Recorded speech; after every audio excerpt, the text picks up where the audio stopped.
All right, we're live. Hello, everyone. This is David Young, founder of Drone Launch Academy. I'm here with Dusty. My camera's reversed. I'm here with Dusty Jolley, Drone Launch Community Manager, Kevin Olson, Maryland drone guy, and Rut Patel, mapping and modeling extraordinaire, president of Voyager Industries. I am in a phone booth in the WeWork in Las Vegas because I was at the Commercial UAV Expo this week, and I have a red-eye flight tonight, like 10 p.m. So I'm here with you guys, hiding in the WeWork. I knew this would probably be better than a coffee shop, so I'm happy you all are attending this evening. Let's see. So who do we got on the call? You guys are throwing your stuff in there. Sweet. I see some names that I'm recognizing. Why don't we go around our square here, and you guys can get an introduction from each of the folks on the call.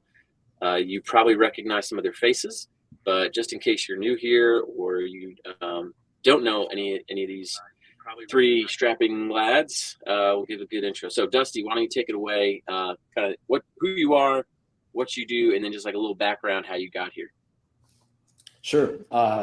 So I'm Dusty Jolley. I am the community manager at Drone Launch Connect, which is our online community for drone pilots. And so, at one point in time, I was the only remote employee for Drone Launch Academy. I live in Arkansas, Central Arkansas. So I kind of seen this in the email one day that David had put out, just looking for. It really didn't even say what they were looking to hire for, but I just went through and went through the video. It was a video interview and kind of responded to that. And long story short, about a little over a year later, here I am.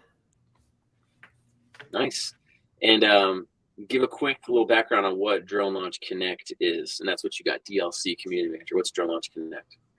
Sure. So Drone Launch Connect is an online community for drone pilots. We've got online forums that are focused on things such as mapping, modeling, cinematography, photography, FPV. We get together multiple times, probably 6 or 7 times a month for various things. Every other week, I host an expert Q&A to where I bring on an industry expert. And, we do this through a Zoom call, so the members get to come on and ask their questions directly to the expert. I think we've done 20. We just finished our 24th of those. We also do things such as business discussions, happy hours, just as much as we can to network. But it really has been cool just over the course of the year to see a lot of these pilots find some camaraderie with people. I think one of the things is, as drone pilots, a lot of times we're kind of feel like doing this on our own. We're kind of working by ourselves. And so we're always going back to YouTube or Facebook, trying to find as much information as we can on some of this stuff. So really the goal of Drone Launch Connect, I think, is to kind of have a brain trust of people that various levels of experience, but also they can share this. That really kind of helps accelerate each other's personal growth. Yeah. So one thing I like about it, there's that community aspect too, but we always try to we're trying to continue to add unique education just for the community that are not like other courses. So right now we're adding 2 workshops a month based on what you guys want to learn. So we got Find Experts. We film like a 45-minute to an hour kind of quick workshop skill building session. So we're building that library there. You get your own little Netflix of drone skills basically. And Dusty rigged up a cool thing too, where all the expert Q&As that we do, they're all, recorded obviously, but it's, it's going to become so much content. So if you're trying to find advice on a certain thing, it might be hard to weed through all that stuff. So there's a functionality we have. It's called Searchy. You can search for any topic or word, and it looks through every transcript of every expert Q&A we've ever had and all the timestamps. So you can find, I really want to learn this. What do they know about Final Cut Pro? You know what I mean? And you can type that in and you can find anytime an expert has mentioned that, or thermography or mapping or whatever. And that way you can not waste your time hunting around. You can go right to specific stuff. So I like that. I think it's cool. Mm-hmm. Cool. And if you guys are having frozen issues, I guess just refresh. This is going out to YouTube Live and Facebook Live. So best thing I got for you is hit refresh, but hopefully it's working for you all. Okay. Thanks for the intro, Dusty. And I don't know if you guys saw, but I posted like a thing a while back on why I hired Dusty. I think the thing that really stood out was, maybe this is good advice for you since we're talking about tips later. Not for you, Dusty, but for everyone listening. You got to find a way to be different and stand out, right? Like everybody, one of the interview questions was, hey, pretend that you're hosting an X, because a lot of the job was going to be like hosting live calls and asking good questions, right? So one of the questions was, pretend you're hosting a live expert and kind of introduce them, and what would you say? And most people were like, hello, I'd like to introduce you to my friend Bob. He's here today to talk to you about drones. Like a lot of boring stuff. And Dusty comes on. He's like, I'm here today with the man who invented the drone. I can't believe that we have him here with us on the call, Mr. Vice President Al Gore. And I don't know why, that just like really made me laugh. And I remember Dusty, he's got a little jokes, he's got his drone stuff. So that made him stand out. So always good to show a little personality and stand out. All right, next, Kevin Olson, Maryland drone guy. Tell us a little about yourself.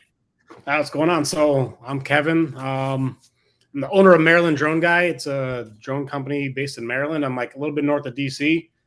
So I'm, I guess, relatively new. I guess I'm not new anymore, but I started flying drones back in 2020 during the pandemic. Kind of just bored in my house. I had no idea what to do. I was going kind of stir crazy in my house. So I bought a drone and just started flying it from there. I had no intentions of ever starting a business.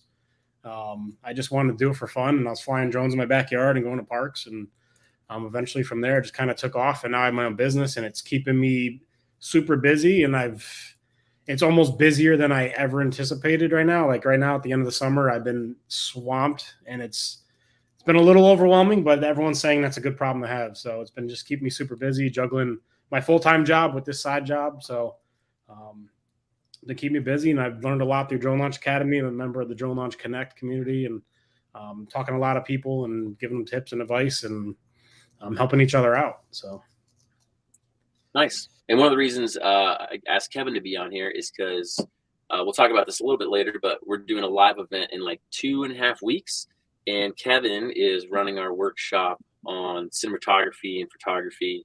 And I had to talk him into it because he's too humble. He's like, oh, like, I don't know, man. Like, all I know is this, and this. And I'm like, dude, your stuff looks awesome.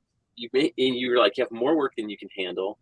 And like, you're growing your Instagram account like crazy. So he's definitely more than qualified. I'll be honest, this isn't a plug for Drone Launch Academy, but I took the video pro course and the photography pro course, and that's where I learned my stuff from. Yeah. So not a plug. And I asked Alex Harris, I was going to have you and Alex do it, but Alex said he's going to be in England visiting family during that time. So, so Kevin is, is not even like the second place guy. I mean, he's top quality, even though he's humble. So that's why he's here to give you some tips. So thanks, Kevin.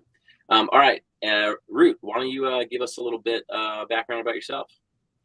Hello, everybody. I'm Rut Patel. I'm the president of Voyager Engineering.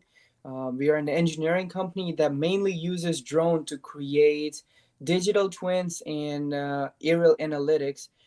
We use drones in multiple industries, agriculture, infrastructure, energy, mainly focusing on infrastructure now. And we have a solution called Unisense that allows our customer to visualize and inspect their data on one platform. So it makes it a lot easier for a client to see the 3D model and make the informed decision based on that. That allows them to make decisions that help them save a lot of money. And I started in drone industry about 13 years ago. I was in India. I was about 18 years old. But now I've been doing it commercially for the last 7 years, since 2017. And it's been an amazing ride. And I love to learn from everyone, and I love to share my knowledge with everyone. Yeah, and again, Rut has like such a really broad range of experience, especially when it comes to like inspections, analytics, mapping. You start in California, and then since then you've done a lot of other mapping work. You've gone to South America to do mapping and modeling work for a railroad down there. That's correct. You've done stuff for been very fortunate working. Yeah, been very fortunate to work in 25 different states, providing all kind of different solutions to different kind of companies, from inspecting power lines to creating digital twin of the entire railroad network for 300 miles, and agriculture. So I'm very excited about this industry, how it has changed, and how it's good to see how it's changing continuously and where it's going. And Root has been around a long time because I met someone at, I didn't even tell you this, Root. I met someone at the conference yesterday or 2 days ago. Guy who runs this organization called Vets to Drones now. I'm not sure if you're familiar with them, but I had my name tag on. I don't think he was familiar with Drone Launch Counter. He had an employee that was familiar with Drone Launch, but he just saw Lakeland, Florida. And he goes, Lakeland, Florida? Do you know Rut Patel? And I was like, what? And he's like, That's yeah, I awesome. used to work with, he's one of those guys who worked in California doing Yes. all the, working for I don't remember what utility you guys are working for out there. So, people know Rut. So cool. And then, Dusty, me and Rut are going to be teaching the mapping and modeling workshop at that live event in 2 weeks. And Dusty's going to be teaching an FPV one as well. So each of us are going to be kind of running a workshop kind of at the same time for people who, depending on what you pick. And, I'll just spoiler alert for the end, we're going to do our 3 tips for each person. But I don't know how many of you are Drone Launch Connect members, but if you don't know this already, you can come for free to this event we're having in 2.5 weeks in Lakeland, Florida, which is outside of Tampa. Go to any of these workshops that we're going to be doing. We're going to have other speakers, like my friend Jeff Carrillo is lined up to talk about how he does thermography and stuff, and Brute's going to talk a little bit more. We're going to have a bunch of networking, hanging out. We've lined up a bunch of giveaways. We got people donating stuff to us. So it's going to be a lot of fun, and it's literally free for you to go if you're in the Drone Launch Connect community. So just spreading that word out there in case you, for some reason, didn't know that, even though I feel like we've been talking about it almost too much on social media. But all right, so you're here for the tips. You're here for and by the way, if you guys are having issues with your stream, I just pulled it up on my phone and it looked good and it looked fine. So maybe you need to refresh or go somewhere with I have it up on my other know. screen here, and I can see it fine. So, okay, cool. I just want to make sure. I was like, oh crap, are we doing something wrong? So, all right. Let's see. 3 tips. Everybody's here for 3 tips. We promised you that each person was going to come up with, hey, here are 3 things that I've done, or I would recommend to you if you're willing to kind of get into this niche, or if something that's just helped me along my journey, stuff like that. So we'll each go through and give 3. Dusty, Kevin, and Roots will be more relevant than mine since I run like the education company and they are actually flying drones every day. And then we can talk a little bit more in detail about the workshops that we're going to do and walk through the process a little bit. And then we'll stick around for Q&A. So if you guys want to ask other questions or you want to know more about FPV or mapping or, how Kevin became so good looking, you can just ask that stuff after the call there.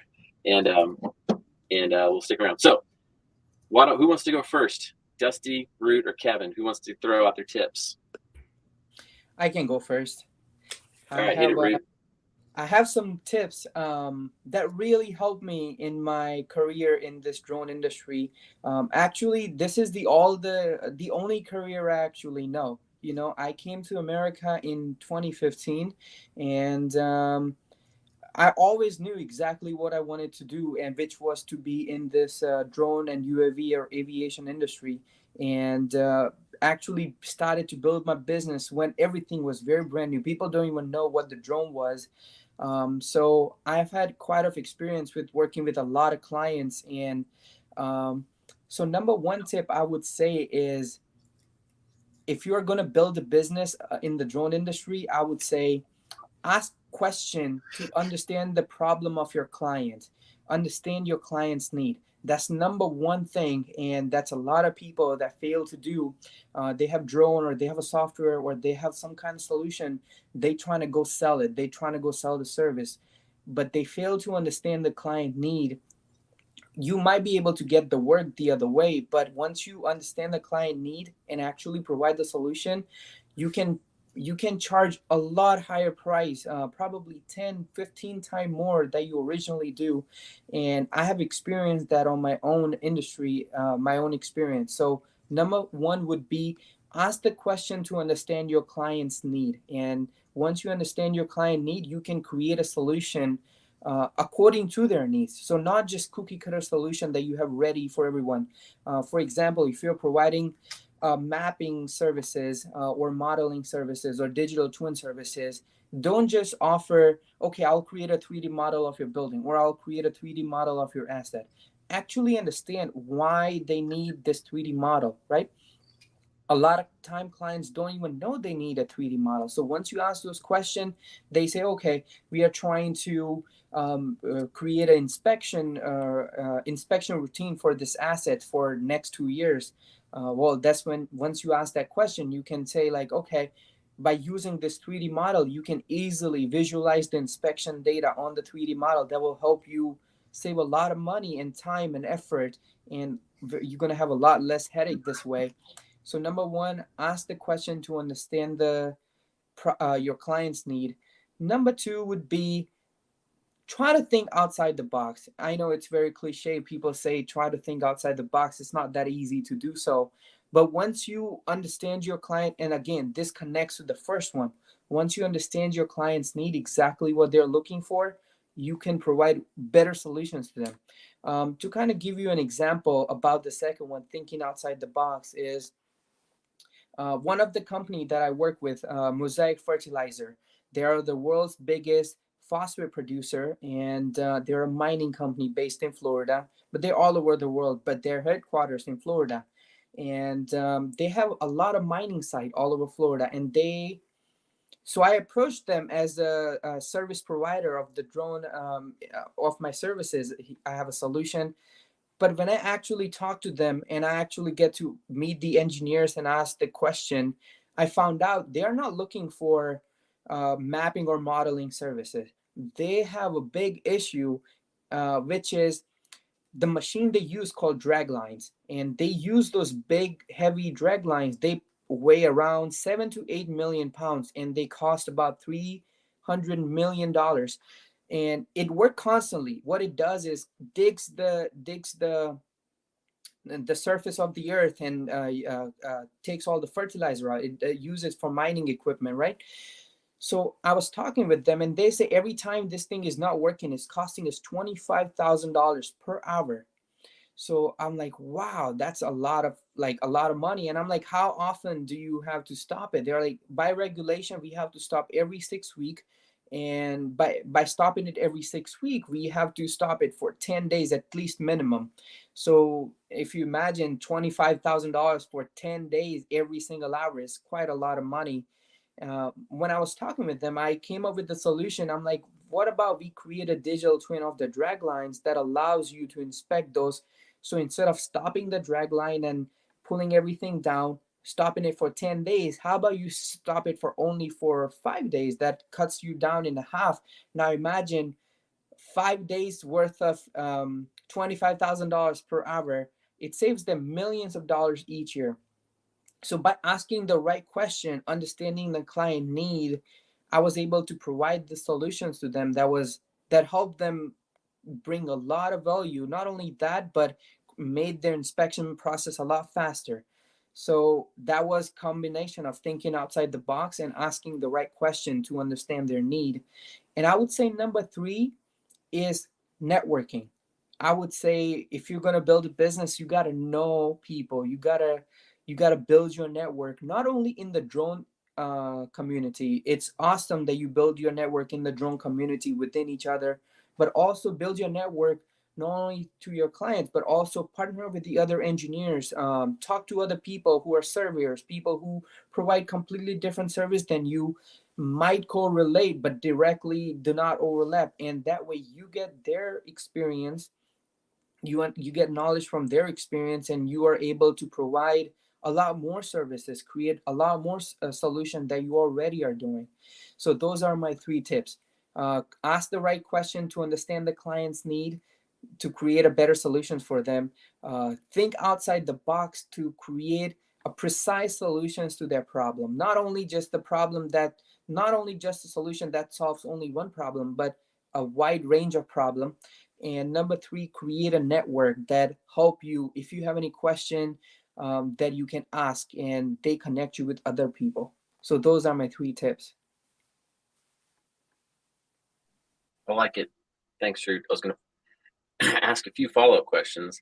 I know Please you're a do. big I know you're a big Chat GPT guy, and I know that you have used it in a very smart way to help kind of like research different industries that you are like trying to go into. So if you're trying to like understand more of your customers' problems, or you're targeting a new type of customer where you might not just like understand who's the right person to talk to and who handles this and like what kind of problems do they face.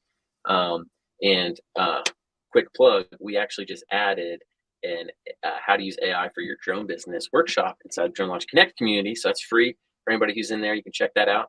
But I'm just interested from hearing from you, Root.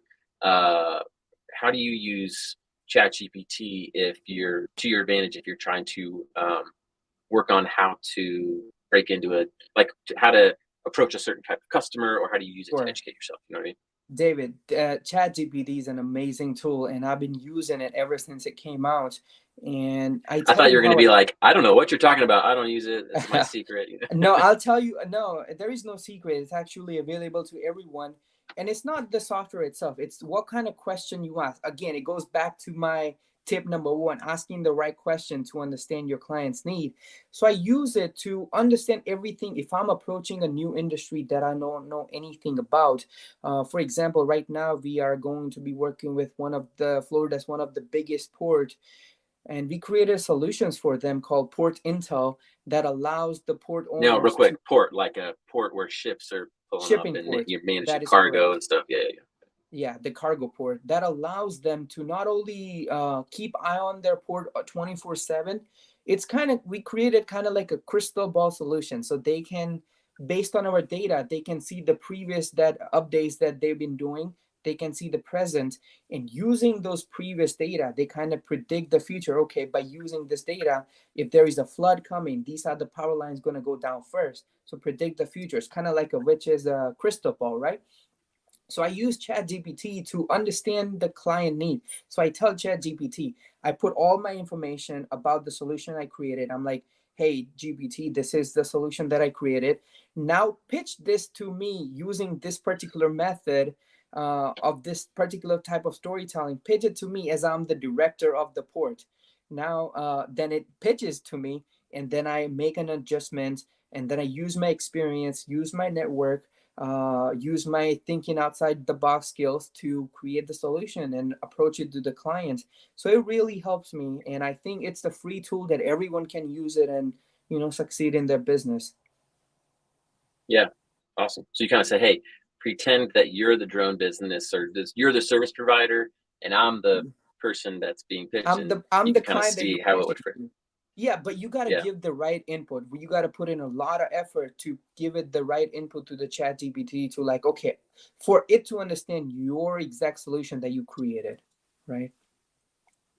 And for some reason, some people look like they don't know what ChatGPT is. So if you're unfamiliar with ChatGPT, it's like an AI, conversational AI tool that imagine that somebody knew everything there was to know in the entire world, but they didn't tell you anything unless you asked it specifically the right thing. You know what I mean? So it can talk back and forth to you, and it can do tons of amazing things. So I usually say, hey, I want to do X, Y, Z. What do I need to know about this topic? Or what questions do you need me to answer so that you, ChatGPT, can help me with, get the most out of this?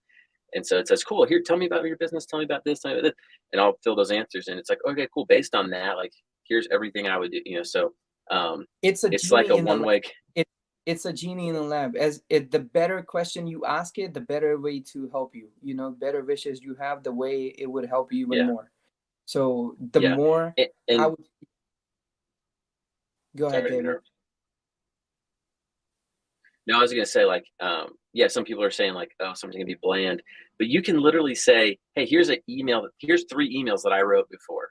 This is what I sound like. Now write this that sounds like me, or pitch something that sounds like me, or hey, I really like this guy.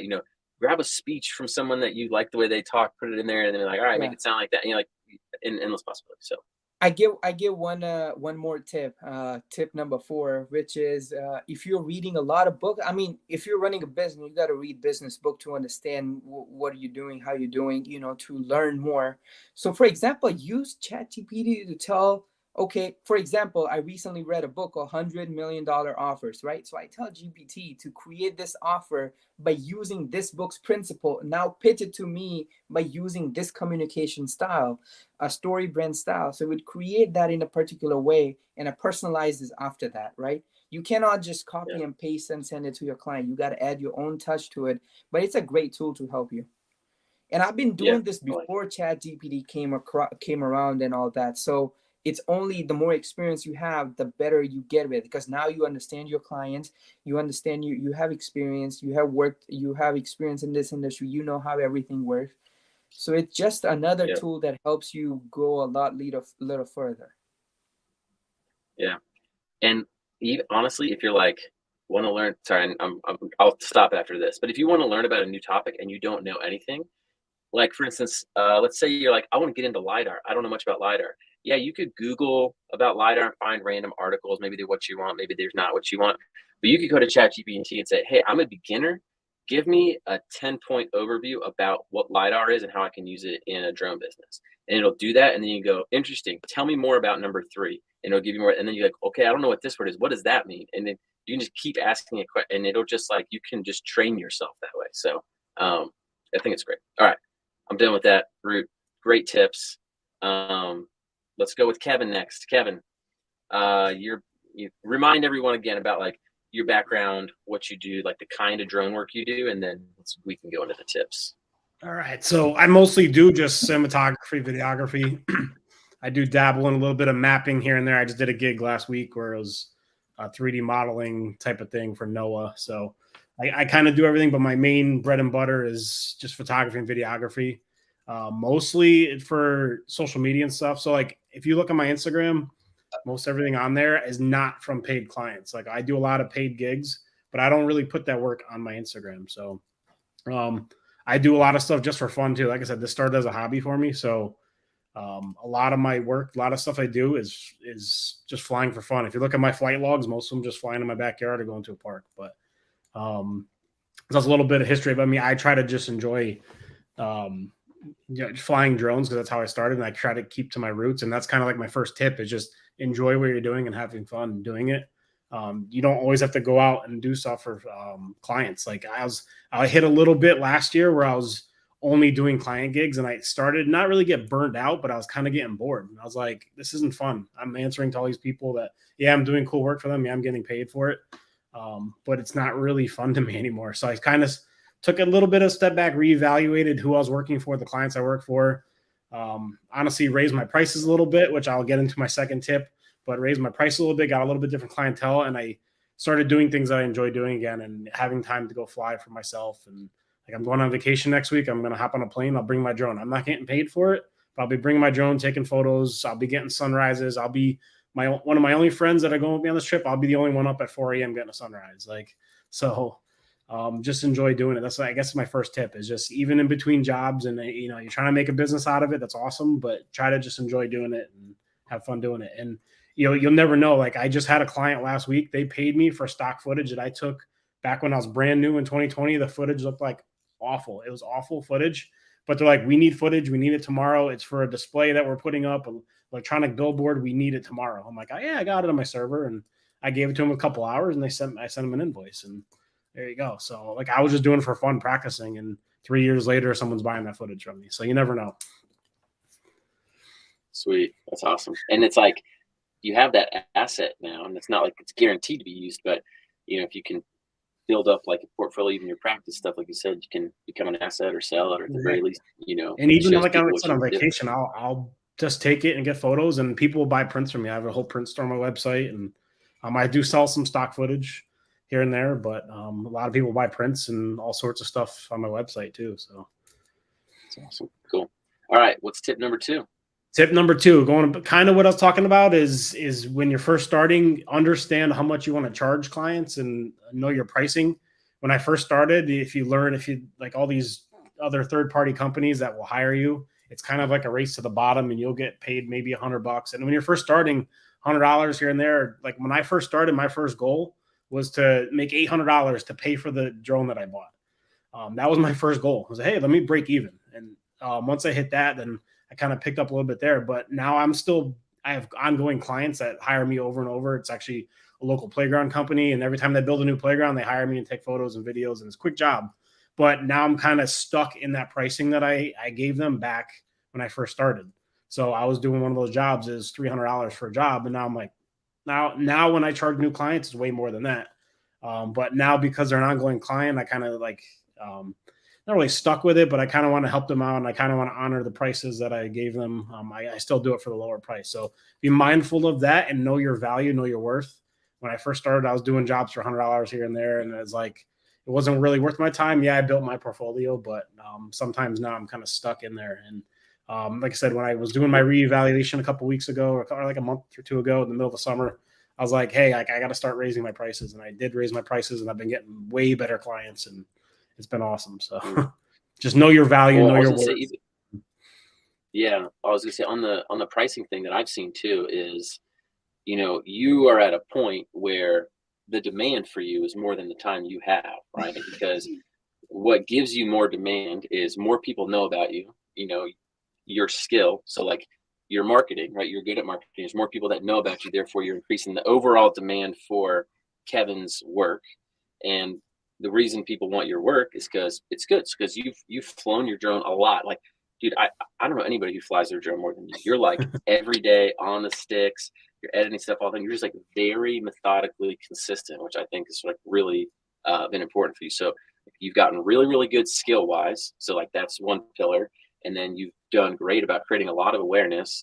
And so you can do things. The only reason you can charge, people get upset like, oh, nobody wants to pay me, or like I can't even get free work or this or that. A lot of times it's because your skill is not that good, and like you're not even really like approaching people the right way, or you've not created any awareness about yourself, right?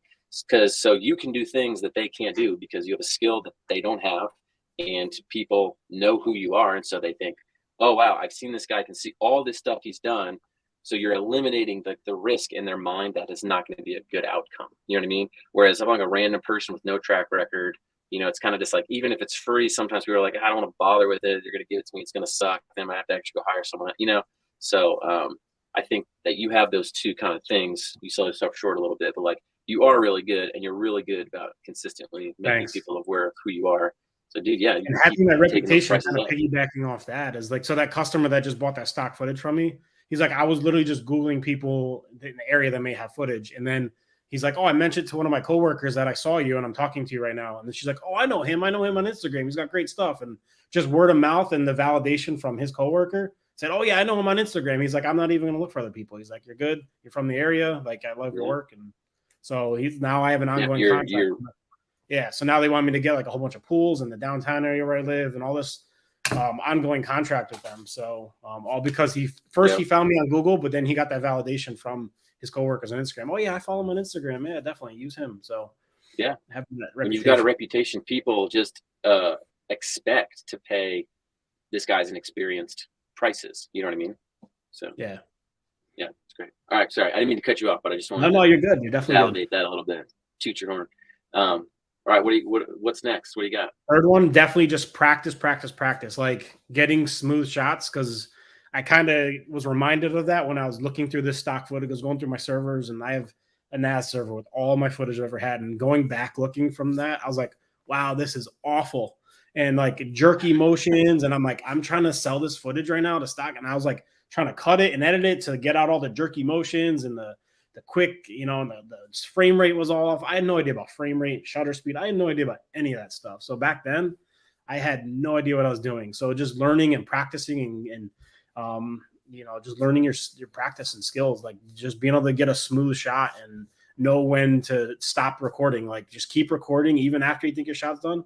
Keep recording it, because you never know when you may need that extra second or two when you're editing a video. So like I said, just keep practicing. And like I said, most of my stuff on Instagram, I just was doing on my own. No one was paying me to do that, but I was building my skills and learning how to video edit and photo edit and what the shadows were and all different types of things that I had no idea about, just learning and building your skills so that when someone does play or is paying you, you could charge that extra money and you know what you're doing and know what you're talking about. So, yeah. And also, fun fact, I was going to ask you some Instagram tips, and then it reminded me, and I only forgot because it was one of our original workshops. Kevin Olson also has a workshop inside of Drone Launch Connect on how to build your Instagram. life That he's was done. filmed like a So, year ago, and stuff has changed too. Like I got to get updated. oh, really? Like I had a whole segment in there We'll because have back then Instagram used to pay you for posting reels and stuff. So I have a whole section in there about Yeah. that, but they took that away. So Well, we'll have to talk I used to and get get paid that like bad boy at least updated. it wasn't much, but I used to get paid from Instagram and Facebook, like a check every month just for posting reels. But they took that away. That Yeah. that caught on too quick. They're like, we're going broke. Okay. Yeah, that's awesome. So we'll come back and do some like, if I see you guys asking questions, and these are great, but once we get kind of done, we can go back to each person and kind of, I can try to moderate. I can try to go through the questions, and I can kind of try to give your questions to the right person, and we can chat. So not I can ignoring answer your some questions. Dusty's talking too. I could talk. Yeah, sure. But we can, I can throw your question on the screen. We can discuss it. So cool. Dustin, let's get you gave your background a little bit, but you're more in the FPV world, but you have done some mapping and some other stuff as well. But I know your kind of primary focus is some of the FPV work. So tell us kind of on your drone journey what you found to be helpful if you were to give advice. Sure. No. So real quick, I'll start off kind of like Kevin. It was just more of a hobby. My son was born in 2017. I always wanted a drone, and finally got the this situation was right where my wife didn't care if I spent the money on one, and so I bought a Mavic 2. Used that for several years, and didn't really know how I was going to feel about drones in the beginning. Didn't know if it's one of those things that I thought I'd really like, and it turns out I wouldn't. But I got just hooked instantly, and so within 6 months, I had my 107. And started to do some work just with that. And then about a year later, I actually got a Phantom 4 Pro V2 and started doing some mapping jobs and some real estate, just whatever I could kind of get my hands on. I mean, I've done everything from gender reveals to just stuff I'm embarrassed to even talk about at this point. But, in the beginning, I was just kind of taking every job that would come through the door and really just trying to grow a side hustle. I was doing commercial insurance at the time. Then COVID hit, and I've always seen FPV, always been intrigued by it, but just never, it always seemed very intimidating, I guess, as far as the learning curve. A lot of these are hand built. There's a lot more to take in. And but COVID hit, and it was just kind of one of those, we're sitting around, had a lot of spare time, not having to go into the office and do everything. And so decided I was going to pull the trigger and just figure this out. So the first thing that I got was actually a remote control. I kind of did some research on where to start and kind of how to dip your toe into this. And so bought a remote control, and that's where I'm going to start off with my first tip. I would say that for anybody that's interested in FPV, or if you think that you want to get into it, my best advice I could give would just be get a remote control. It doesn't have to be anything super special. I think you can get them for less than $100, but then download a simulator. I've probably got 2 or 3 different simulators that I use. They're $10 to $20 a piece. But it is just the best way to learn really just the flight characteristics and the dynamics of flying an FPV drone. So I would say that definitely put in as much stick time on a simulator as possible as you can. And it's still one of those things, I still use it from time to time, whether I just hadn't had time to get out and fly, or the weather's bad, or there's, some new trick or something that I'm wanting to practice. I always make sure to get on practice there first. And the good thing too is when I ordered, I was going to say, you're talking about the simulator, and I was going to tell you today, for the first time, I was sitting next to this guy, and they had created some simulator, and he's like, "Oh, I hear you want to check it out." I'm like, "Sure." And full disclosure, this is embarrassing. Some of the other drone company, I've flown a bunch of drones. I have never touched the sticks of an FPV drone ever. Okay, I don't know, I just haven't. And I think it sounds fun, but this guy's like, "Oh, you want to test out the simulator?" And I'm like, "Sure," thinking it's like, I've seen some other sims where it's like, oh, they're all kind of like the GPS drones. Dude, that thing started going crazy. I'm like, what is FPV simulator? I'm like, oh gosh. And so I'm crashing into the ceiling. It was in a gym, like was the virtual environment. I'm whacking into the ceiling. I'm all over the place, dude. And like, you own like a drone company. And I was like, oh, I got a guy that works with us, and he's the FPV guy. I'm like making all these excuses and stuff. But yeah, it's not as easy as you might think it is for FPV. At least it wasn't for me. So anyways, so it's probably good advice. It's definitely different. And, I mean, for the most part, the controls are very similar. You still got your yaw, your pitch, your roll, everything's the same, except for the fact that On a traditional like line of sight DJI drone, your throttle is always stuck in the middle. With an FPV drone, you always start off at the very bottom, and you kind of add throttle at that point. There's a lot more hands-on. They don't sit still for the most part, but the cool thing is that really whatever your mind can come up with is what you can. I mean, it's just kind of, there's endless possibilities as far as what you can get these drones to do. So it's very addictive. So that being said, first tip is definitely spend some time on the simulator, and I'll give kind of a tip 1.5. It took, so long story short, like it did take a lot of time during COVID with the supply chain. I did order the parts. I built a CineWhoop, but it took at least probably almost 2 months to get everything in that I needed. Pieces were just kind of coming in here or there. And so I was still just kind of like slowly diving into it, and then finally got the thing put together. But the good thing is waiting for all the parts to come in gave me plenty of time to practice on the simulator. And I mean, I really think that everybody should try to put in as much time, like 20, 30 hours, as much time as you can on a simulator before taking off. But my 1.5 tip would be, when you are on the simulator, one thing I did not practice was actually landing the drone, just because it's, you're flying the simulator, you get it in the air and it's fun, but you don't ever think about landing this thing. So the first time I actually ever flew my FPV drone, I was extremely surprised at how well it felt like the simulator. I mean, it really did. It was just the controls very, very similar, much the same. It was very, very rough. I mean, around the edges at that point. But for the first probably 10 or 15 flights, I mean, like coming in to land was just more like coming in to crash. And so I would say save yourself some time and learn on just kind of how to land and how to do it safely. And, if you fly FPV enough, you're going to end up breaking a lot of stuff. So that's just part of it. But definitely spend some time on the simulator and spend some time really just working on the basics, taking off, landing, those kind of things. Dusty, have you ever hit yourself on accident with the drone? No, I've come very close though. I was hoping that I'd actually had this. I remember there was one specific time where I was, I don't remember what I was doing, but I had the drone kind of facing right at me, maybe 10 feet away from me. And I was doing something and I hit, I don't know what I did, but the drone just kind of shot straight at me and I jumped out of the way. But I wish I'd had it. I wish I had the GoPro filming at that point, because it was pretty hilarious. Anyways, getting into my second tip. So one of the things that when I first got started, there's a lot of, it's YouTube and everything I could. And there's a guy called Joshua Bardwell. And I think his website is fpvknowitall.com. And he was doing a series at the time that was called 3 packs a day. And so he was just trying to see if he did for a month straight, if he went out and flew 3 batteries a day, how much he could improve. Sounds like cigarettes. It really does. It does. And so I would just say, I've go had 3 packs a day. Yeah, that's kind of what it is. But it's I would say for my second tip would be, I try to fly at least 4 or 5 days a week, 2 batteries at least, just to kind of get out and improve my skills, to stay fresh on it. It is one of those things too. Like I'll get onto a job and I'll always fly just at least 1 pack to get the jitters out. There always is, just with FPV, there is some sort of like, you get that anticipation, you get a little bit of anxiety a lot of times, especially if you're doing it for commercial work. And so it's always good to kind of get out and fly, just kind of get the jitters out the first time. But I would say to get out and fly as much as possible. And, my tip for that would be to fly with purpose, to make sure that you're getting out and you're not just flying around for fun, but always trying to improve yourself a little bit.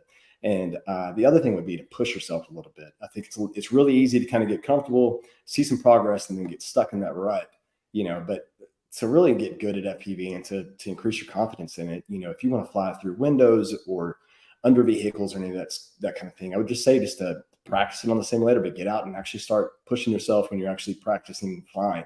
And you're going to break it. You're going to break them all the time. And the good thing is, when you do crash and you do break, typically it's either a motor or an arm. 99% of the time, it's less than $20, $30 to repair it. It's just more of your time that goes back into it.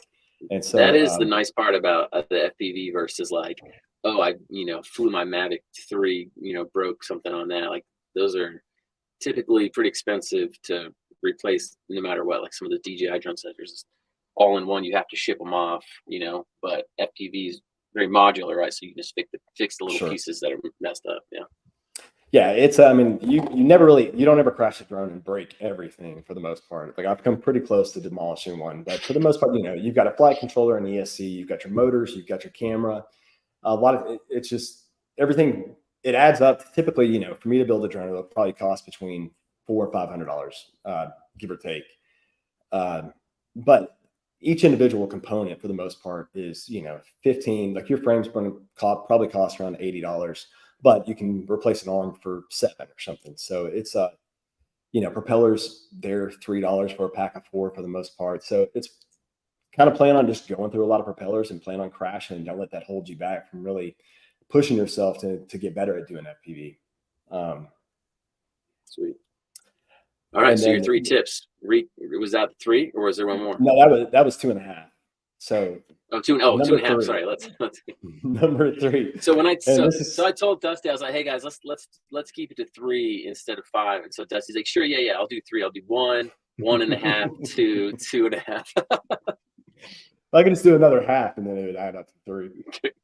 Go for it. So anyways, just from experience, one of the most frustrating things about flying FPV, again, you're going to crash, but there's been 2 or 3 occasions that I can remember specifically to where I'd crashed a drone. And a lot of times you're wearing goggles. So it's, you're in the moment. It's very intense. You can't set the controller down. You kind of have to, when you're flying, you always kind of have to be in the moment. They don't fly more than 6 or 7 minutes for the most part on a good day.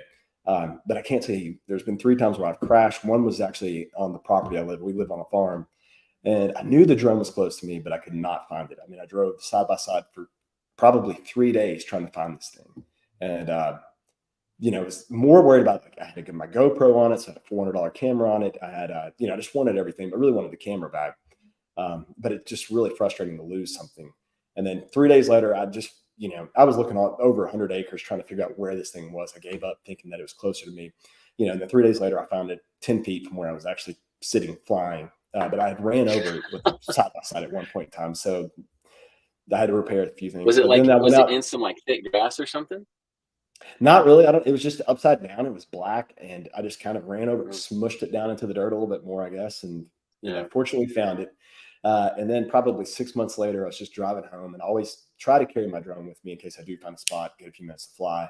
And there was there's a spot where there's a lake, and then there's these cornfields and stuff. And I was just going to go out there and go do some, just fly around there. And so I ended up trying to practice some new tricks, and I crashed right in the middle of this cornfield. And I'm saying it was about chest high. I actually went home to get my muck boots, put on my coveralls, and started walking to come back and start hiking out there. And I was like, there's no way I'm going to find this thing.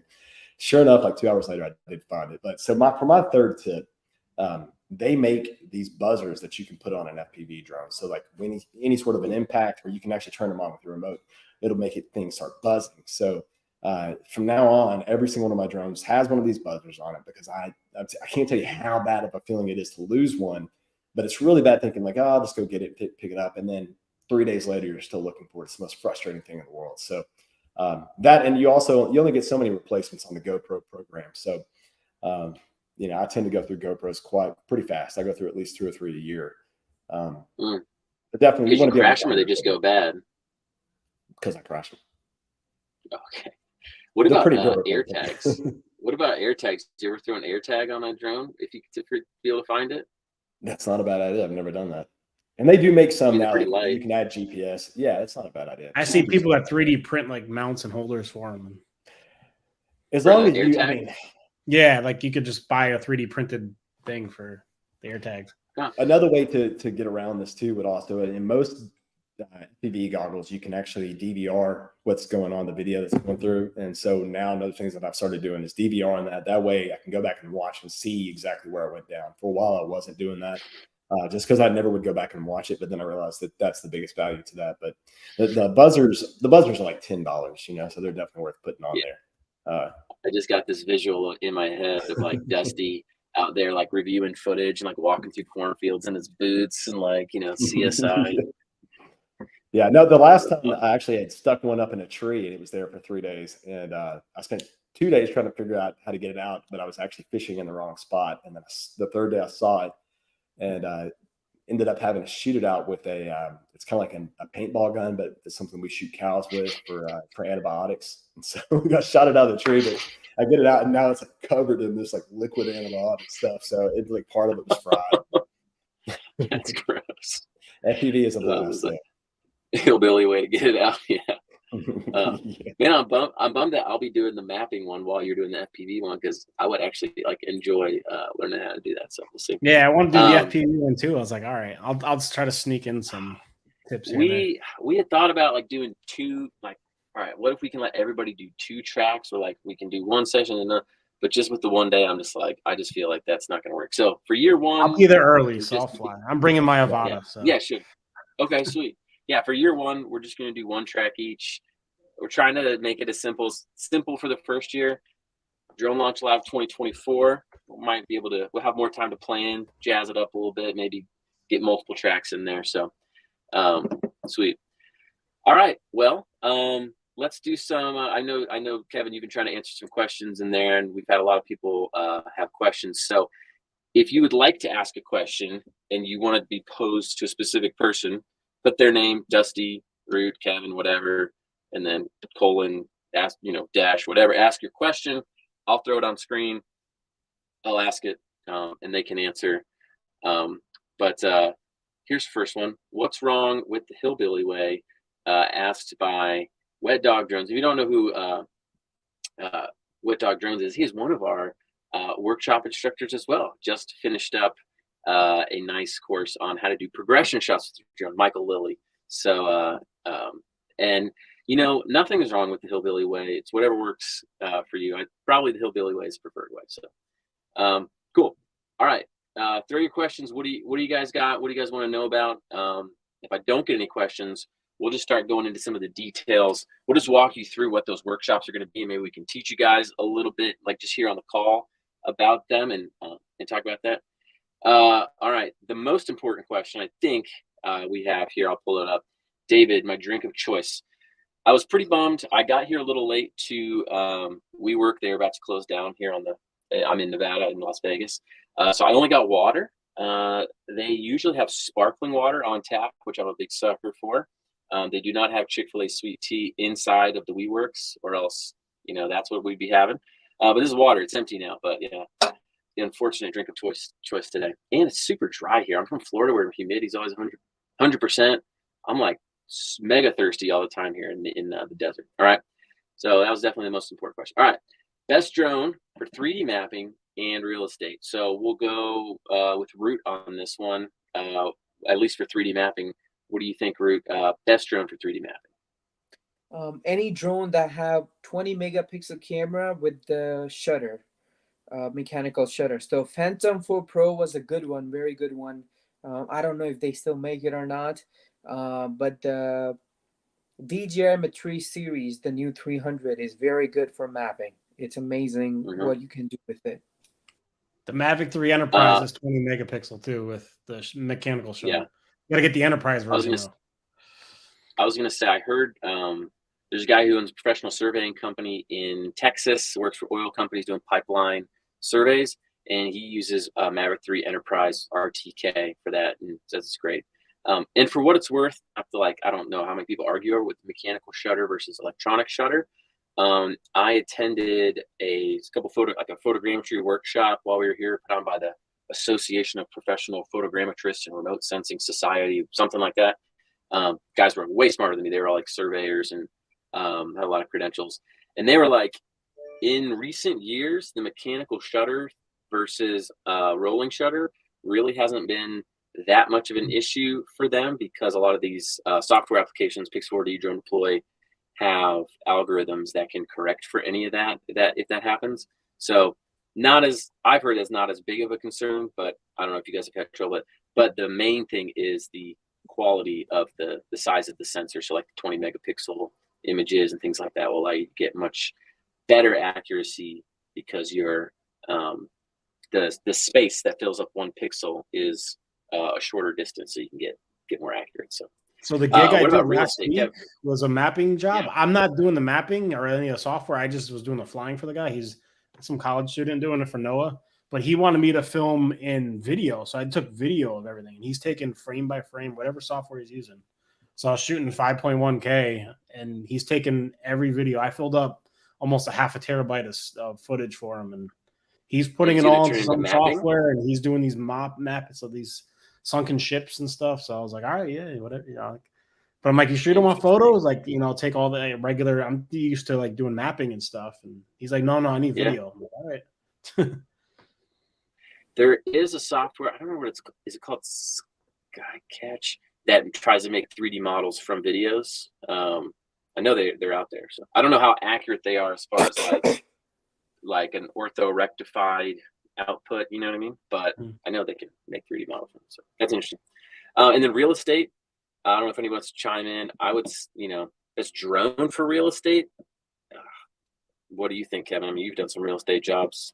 I mean, when I was doing real estate, I was back in the beginning, I was using my Mavic Air 2. You know, it's only a 12 megapixel photo. Like, but you know, when you're doing photos for like real estate, the people aren't zooming in on Zillow. Like, you don't need a huge photo. It just got to be, you know, it's got to be relatively good. You know, you can upload it, and the real estate agents aren't going to be zooming. Oh, this is only 20. You know, it's only 12 megapixel. You could get away with a Mavic Air 2 or the new Mavic 3 if you're just doing photography. So, yeah, I agree.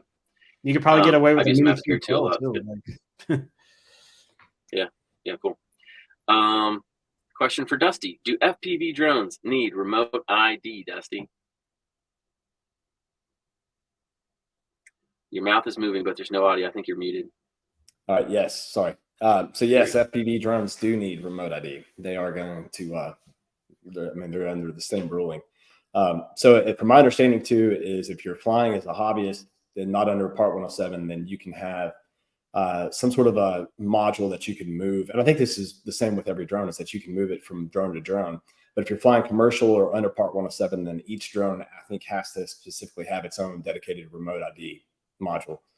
So the tricky part gets into with the FPV drones is the weight, because usually, you know, I mean, with FPV drones, the goal is to build these things as light as possible, just to increase the flight characteristics and the flight time. And so there is one company, we've actually got the CEO of the company coming up on a Q&A, I think next week, for drone tag. And he came out with one specifically for FPV, and I think it's called the BS tag. I think it was kind of him subtly, you know, showing his thoughts on remote ID.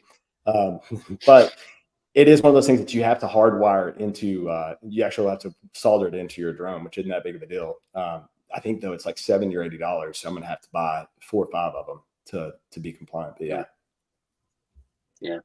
And drone tag actually makes some for non-FPV drones too, that can sit on top like of your whatever Mavic 3. And I think you can just plug them in through the USB-C port, I believe. Someone asked me on YouTube, and I didn't know the answer to it because they've been all sold out. I haven't been able to get my hands on them. If you actually have to plug them in, or if they can connect wirelessly. So I would be curious to ask him that question when you do get them on there, Dusty. Yeah, I'll let you know. Cool. All right. And then one more thing on this. If you're flying FPV, there are like exclusion areas. I can't remember what they're called. They might be called exclusion areas.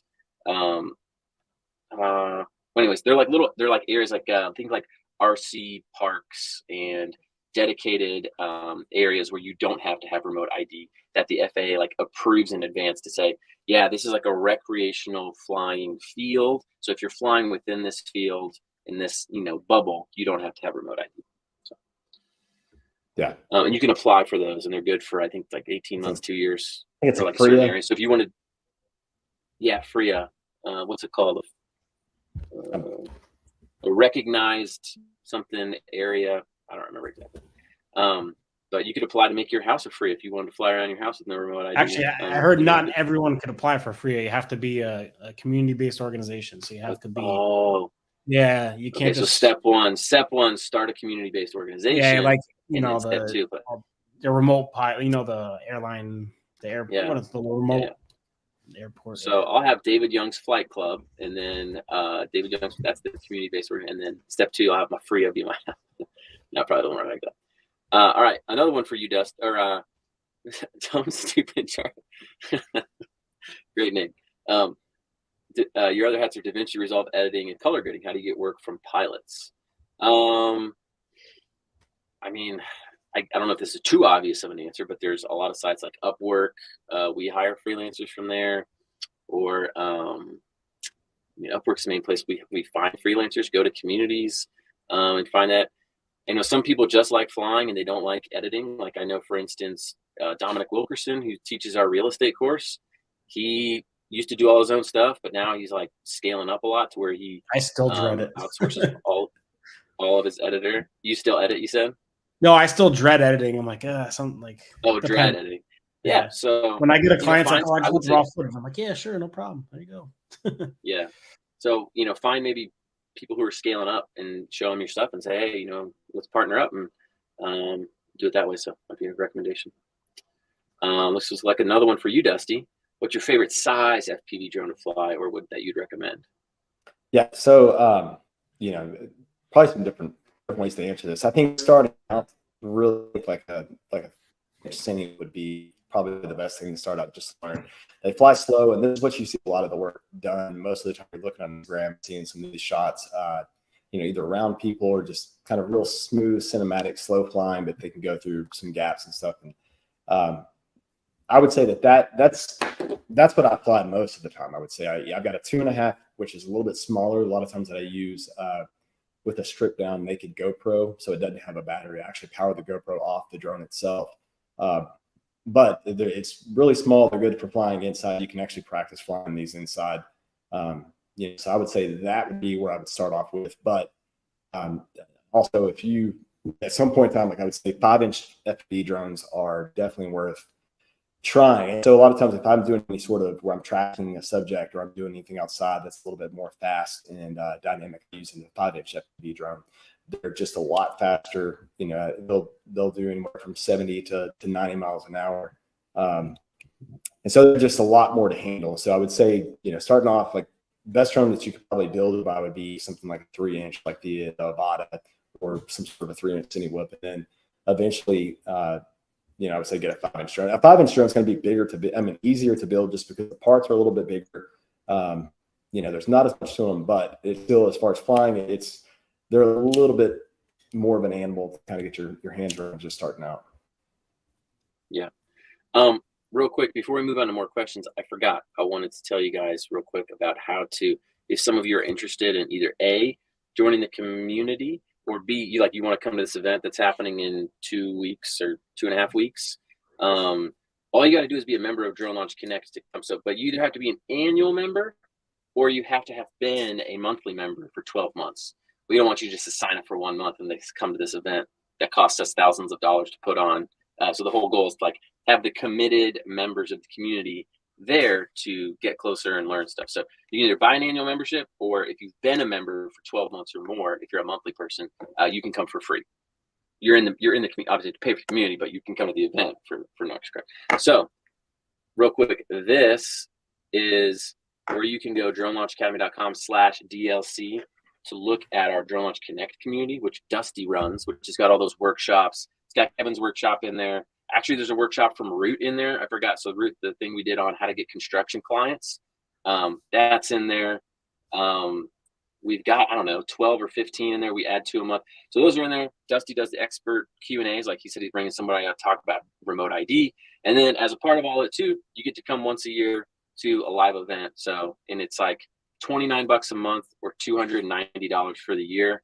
We also have we negotiate discounts with vendors, so you can get discounted drones. Side note is they take a little longer to get to you because we have to specifically order it. And so if you want a really cheap drone fast, go to Amazon. But if you're looking to order an enterprise drone, like a Mavic, a lot of people order Mavic 3 enterprise drones, and they can save several $100s on ordering it through us. So we pass those discounts along to you. So anyways, that's where you can go. If you sign up as an annual member, you can go to here after that. I'm putting it in here, the Eventbrite link, and you can sign up for free. So we'll give you a code that you can enter in, and it brings your price to $0, right? But at least you can look at that to get the details of the event, the schedule that we're going to do, information about the workshops, all that fun stuff. So just want to throw that out there. We can talk about it more later if you guys are interested, but we can get back into some of the questions. I want to toss that out there while we're here. Random, before you jump to the next question. Oh, Before you jump to the next question, the last one you had, that guy's my neighbor. He lives across the street. The one that asked about the FPV drones. I recognize his name. Like, oh, you live across the street. Anyway. Does he know that you're his neighbor? Yeah, I talk to him on Instagram all the time. So I live on a golf course, and he lives on the other side of the golf course. So we're always taking photos of the same golf course. And I see him out there with his FPV drone. That's awesome. Anyway, sorry, I didn't mean No, you're good. You're good. But yeah, we'd love to have you at the event. The whole point is just to like take the community and get people in person, because anytime I go to a conference or event, I always make some connection that helps me in my business, or that, you know, does something. Like, for instance, we're at this event right now, and I wasn't sure if anything was going to come of it. We have some high school curriculum and some middle school curriculum that we developed, and I happen to be sitting next to this guy. We start talking, and like, oh, he developed like a little drone that you can build from scratch specifically for like STEM programs in like middle schools and high schools. And like, that was like a missing piece of something we needed for the curriculum we were building. I'm like, oh, sweet. Like, it solved a huge problem.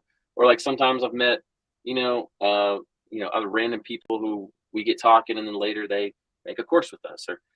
Or Wet Dog, Michael Lilly.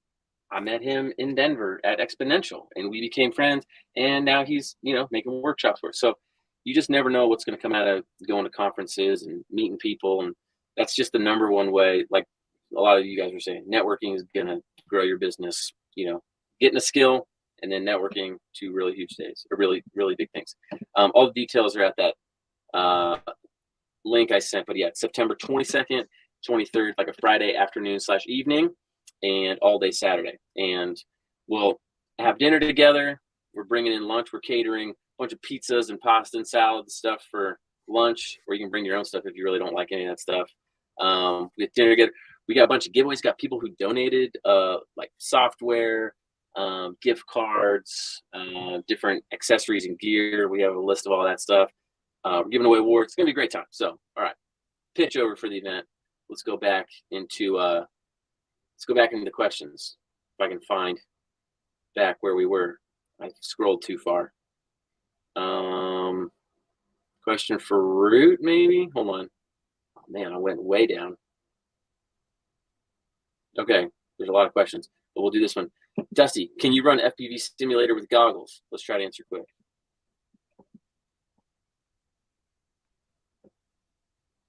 Oh, you're muted again. Sorry. So I don't know if you can or not. 99% of the time I'm flying it, I always just look at the screen. I don't know if there's an advantage to actually being able to fly in the goggles, other than maybe just kind of getting the feeling for it. But on the simulator, I'm sure there's probably some simulators that work the way, but for the most, I've never flown with goggles on. I always just kind of stare at my computer screen, and it seems to be fine for me. Okay, sweet. Any experience with, I'm just trying to scroll through the ones that look like questions. Experience with geoint or geospatial industry? I'm not sure if you're asking us that question, or Sarah, if you can expand, I'll try to get to that one.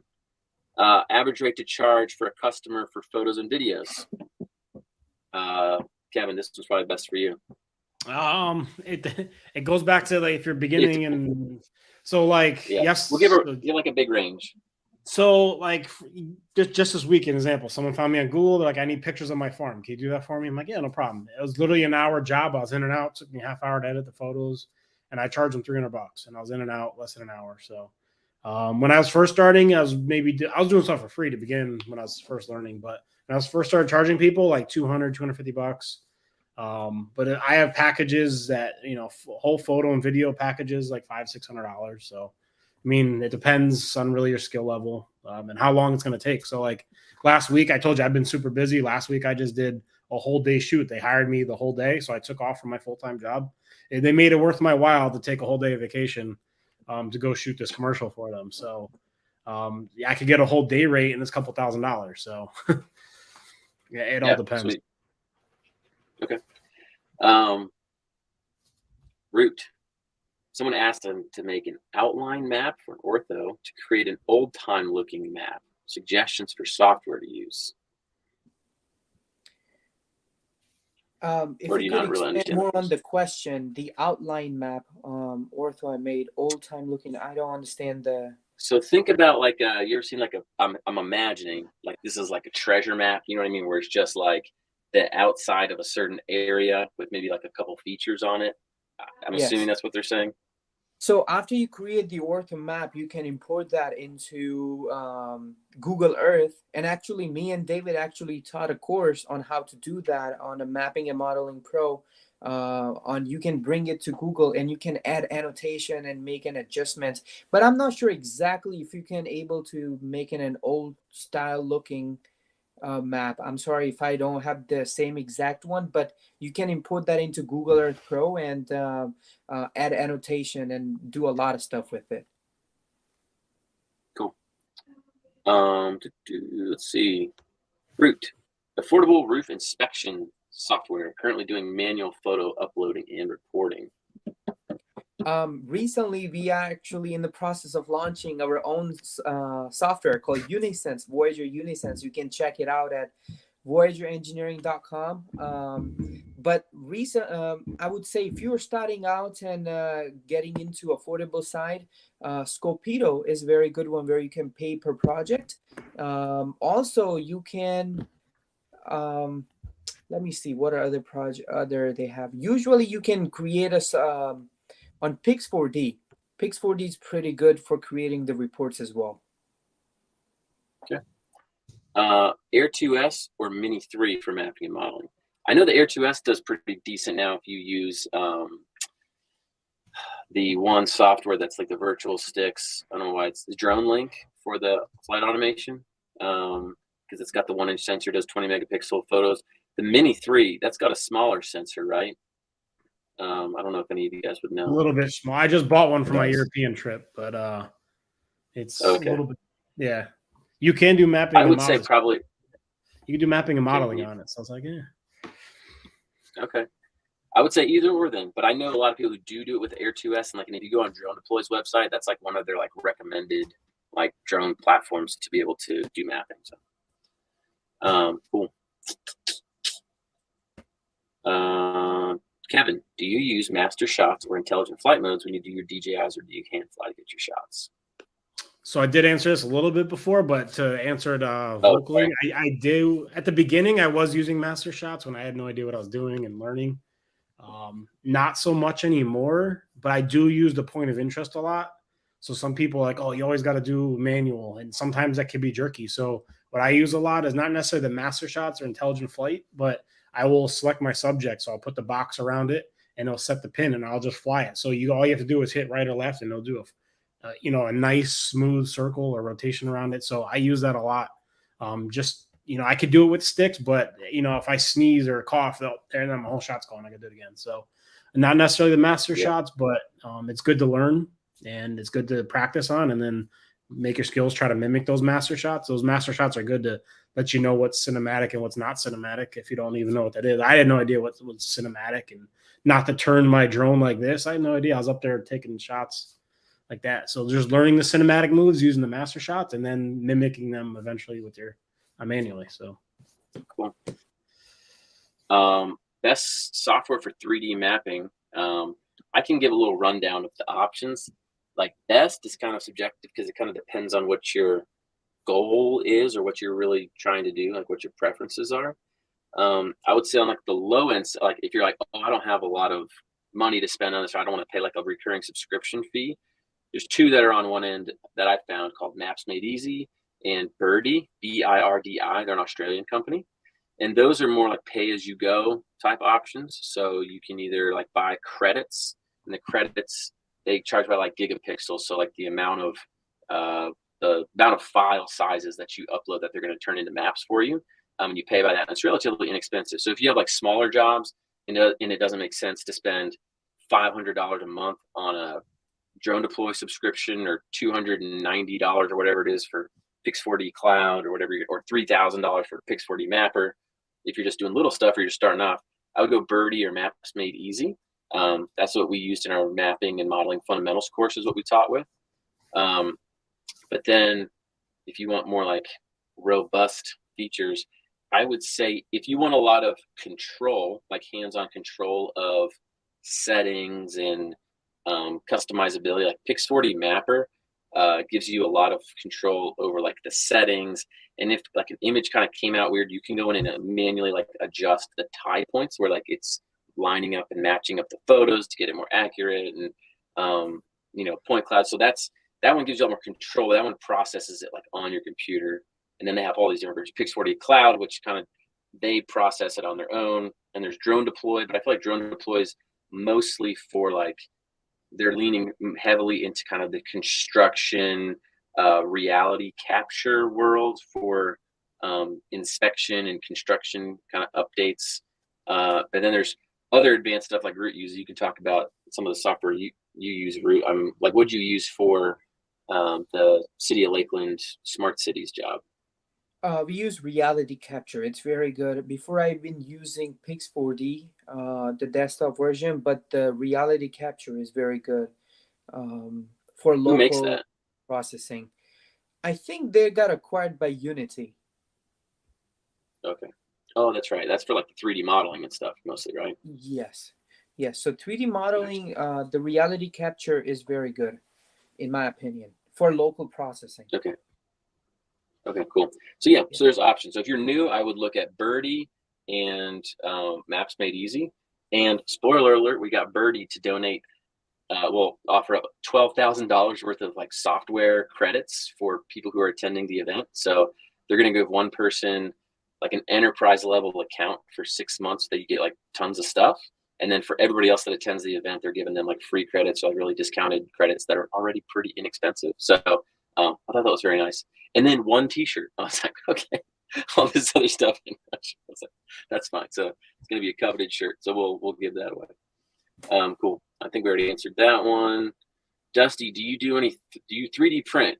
And do you have any good sites or repositories for parts?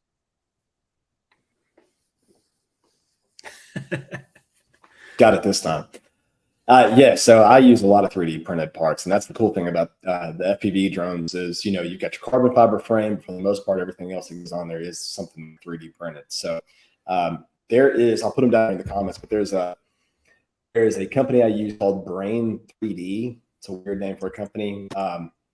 There's also Fly High FPV. If you just Google FPV 3D printed parts, you'll be overwhelmed with how much stuff is out there.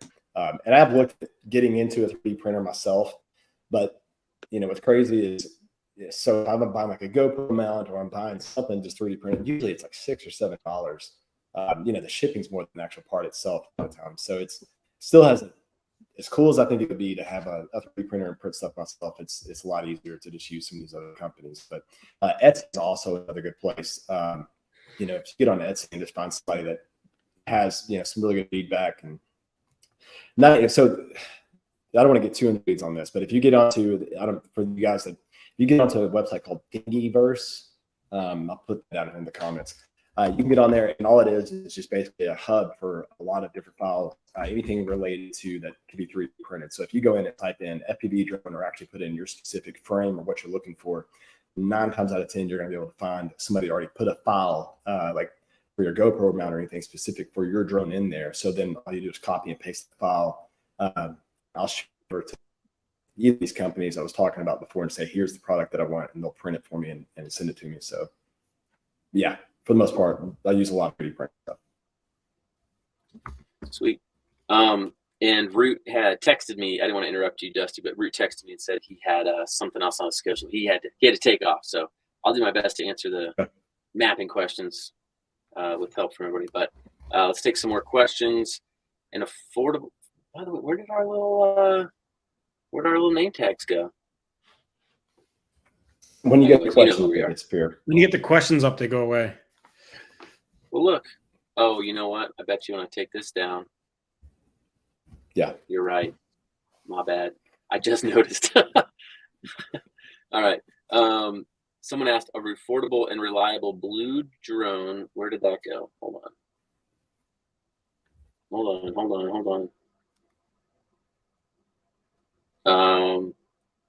Dang. Well, I remember where it is, but someone just said, what's an affordable and reliable blue drone? So like, I'm assuming the blue UAS program that's approved by the whatever that. Oh, here it is. Defense authorization. I don't know. I guess it depends on what you're using it for. There's not a ton of them on the list, and it depends what the function is. I know that a lot of some Skydio ones are on there. They're usually all pretty expensive. So affordable, probably not many. Reliable, I would say likely most of them, but I don't really have a great answer for you on that because it kind of depends on your use case. All right, what else we got here? Does the Avada have remote ID? I'm almost positive it does. Yeah. It does. Yep. In fact, it was kind of made people mad because you used to have to fly. You used to be able to fly without hooking your phone up, but now you had to hook your phone up so it could get the geolocation, and then you could unplug it. So now when you go to fly the Avada, you have to plug your phone in. It gets your location, and then you can disconnect it. So that was a big gotcha. Hassle. Thank you, government. All right. Next, what editing tool do you recommend to start with? I saw some other people throw some comments in there. Personally, since I'm an Apple user and I had done, earlier in life messed around with like iMovie and stuff. If you then go into Final Cut Pro X, it's a very similar feel with the timeline and where things are. So I like using Final Cut Pro X, but I know a lot of other people like Alex Harris, who teaches our cinematography course. He teaches it in Premiere Pro. I know it's kind of like an industry standard thing. Sometimes it can be a little bit pricier depending on where you're starting at. DaVinci Resolve is free, but I don't know how user friendly it is. I don't have much experience in there. But I don't know, Kevin, if you've got some thoughts on this or Dusty. So when I first started, like I said, I was brand new. It was still a hobby. I was using Adobe Rush, which is like very, very, very basic. And then I actually upgraded to a Mac. First time ever owning a Mac. I was completely anti-Apple and Macintosh, but I sucked it up and I bought a Mac, and then I switched over to Final Cut Pro. So I would say start now. Like I use Adobe Premiere a lot, but a lot of times I edit stuff just on my iPad. And there's an app called CapCut, CAPCUT, and I think it's like every annual fee of like $29 or $20, and it's a pretty good editing app that's pretty intuitive and it's really easy to use. I mean, especially working off your phone or off of an iPad. It doesn't get into as much of the details probably like Premiere or DaVinci does, but it's a great place to start, I think. Cool. Sorry, I'm looking through these questions. It's hard because somebody asks questions and then sometimes you guys already answer them in the comments. So I'm trying not to beat any dead horses here. This is a good one. Best way for a customer to view a 3D model without subscription to one of the 3D mapping platforms. A 3D model, typically those platforms will have like a sharing option where you can allow someone to view it without having a subscription.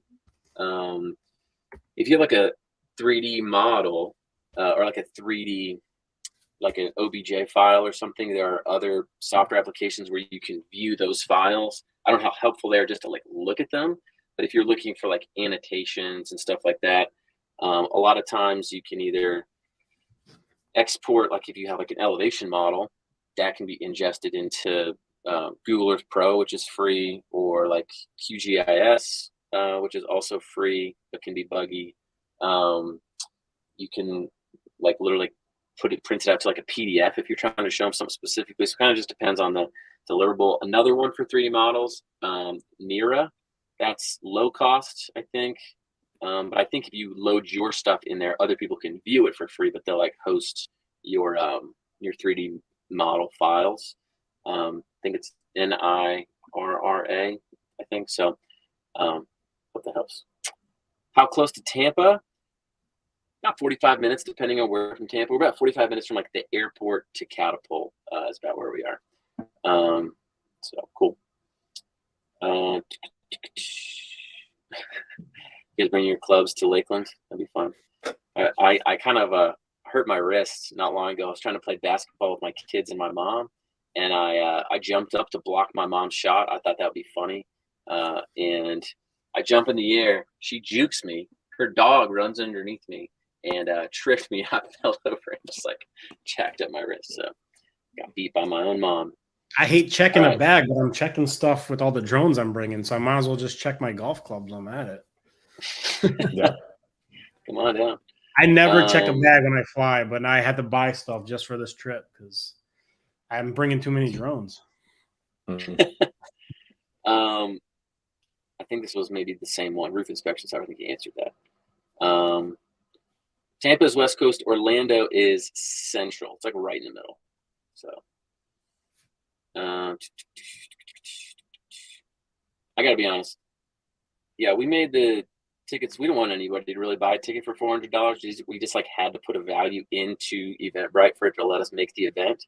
The whole point is to have an event for the community, the existing community, so that we could like become tighter knit, closer friends. People could make in-person relationships. That way, when they go back home and they're in Zoom calls, they're messaging on the platform, they like know it personally who they're talking to. Like that's what I want to see happen and see people do. So you could buy a ticket for $400, but I'd probably just say, hey, just go buy an annual membership and we'll just refund you the $400. We had to put something in there. So let's see here. Are there updates? Yes. So we had some problems with the Mapping and Modeling Pro course when we were finishing it up. Some of the data got kind of corrupt, like the data sets we were using got a little corrupted. So at some point we're going to go back and do that. And we're not actively promoting that course right now. So, and usually, yeah. So we need to redo some of that. And honestly, I have some plans to change. Like I have plans to add more to the fundamentals course and make the pro course have like a little bit of a different focus, more on like digital twins and stuff. So, but no promises on when that will happen. All right, who else we got here?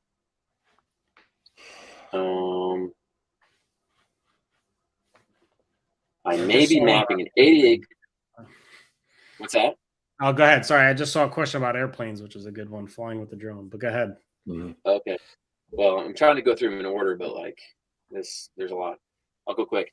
Maybe mapping an 80-acre ranch. First draft to be able to do this with Maps Made Easy and Mavic 2 Pro. Definitely Mavic 2 Pro. You could use Maps Made Easy.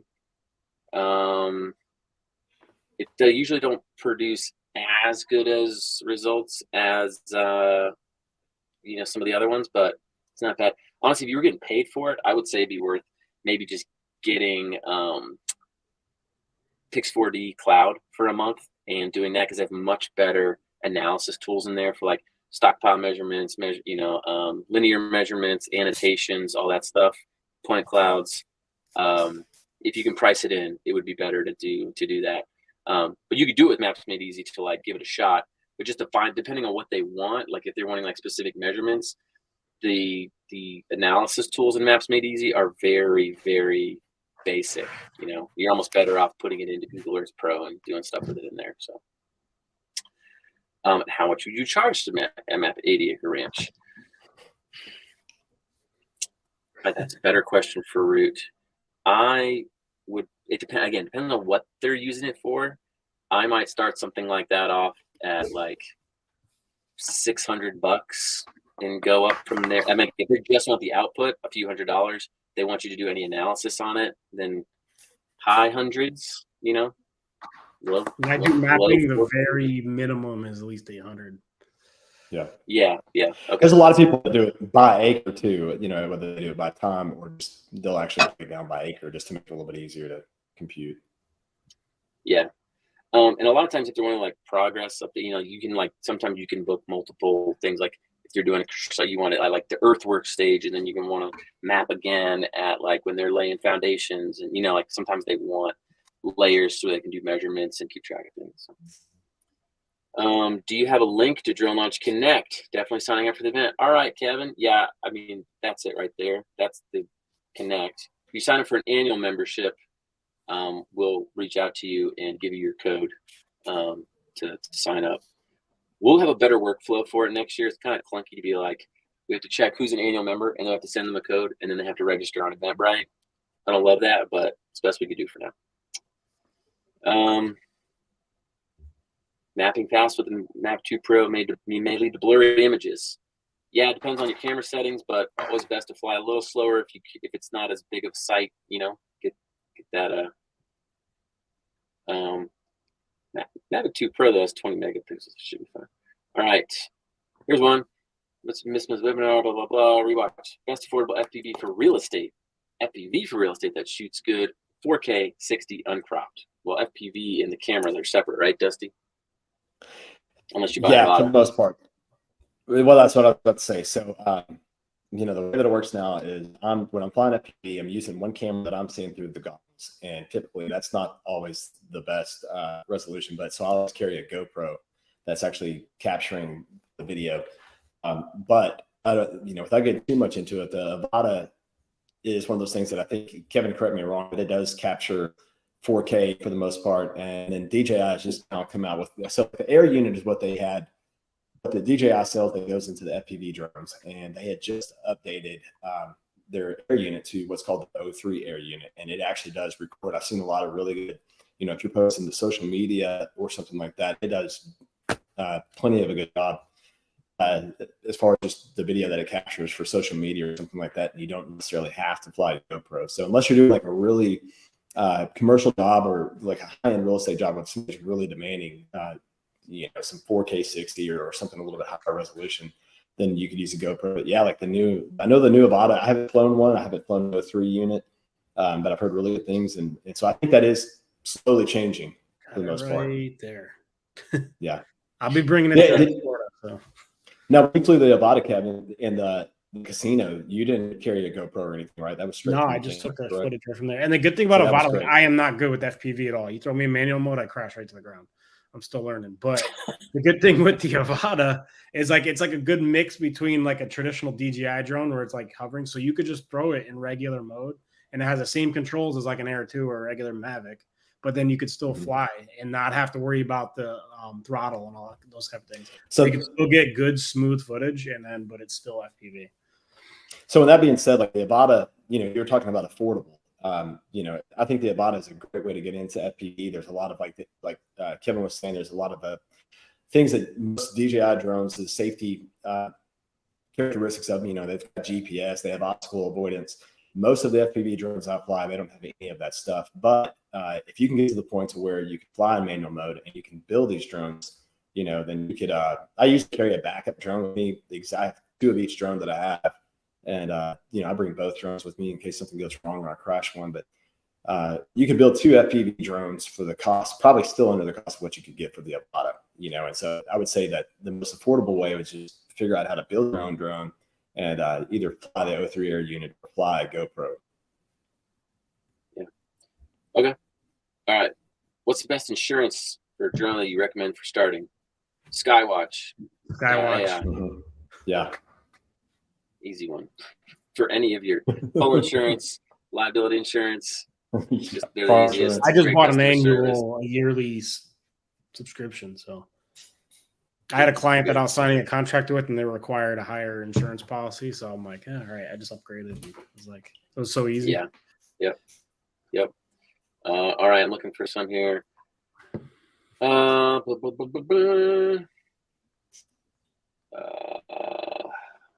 thinking. No, I think the one that sorry, Kevin brought up though about traveling with the drone.